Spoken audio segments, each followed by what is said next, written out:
Hi friends, Telangana రాష్ట్ర ప్రజలందరికీ అదిరిపే శుభవార్త. కొత్త ఆసరా చేత పెన్షన్లు భారీగా అయితే పెంచారు. కానీ ఇప్పటి వరకు కూడా ఈ నెల అంటున్నారు, ఆ నెల అంటున్నారు. ఇచ్చేది ఉందా లేదా అనేసి ప్రతి ఒక్కరు కూడా అడగడం జరుగుతుంది. ప్రతి ఒక్కరు కూడా ఇన్ఫర్మేషన్ క్లారిటీగా ఇస్తానండి. స్కిప్ చేయకుండా అయితే వీడియో అయితే చూస్తేనే మీకు అయితే ఒక లైక్ చేయండి. 10 మందికి వీడియో అనేది షేర్ అవుతుంది. వాళ్ళకు కూడా ఇన్ఫర్మేషన్ అనేది యూజ్ అవుతుంది.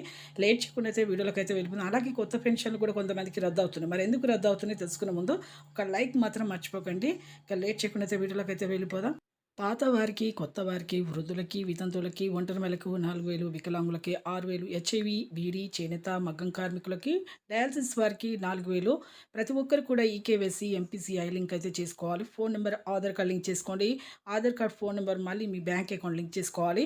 ప్రతి ఒక్కరు కూడా కొత్త పెన్షన్లు కొంతమందికి ఎందుకు రద్దు అవుతున్నాయంటే, ప్రతి ఒక్కరు కూడా నెల నెలకు డబ్బులు అనేది తీసుకోకపోవడం వల్ల 2 నెలలు, 3 నెలలు అలా లేట్ చేయడం వల్ల మీ డబ్బులు అనేది రద్దు అవుతున్నాయండి. కొత్త పెన్షన్లు అయితే ఆల్రెడీ కొంతమందికి వచ్చాయి. ఇప్పుడు ఈ పెంపు విషయంలో మాత్రం కొత్త అప్డేట్ అయితే రాలేదండి.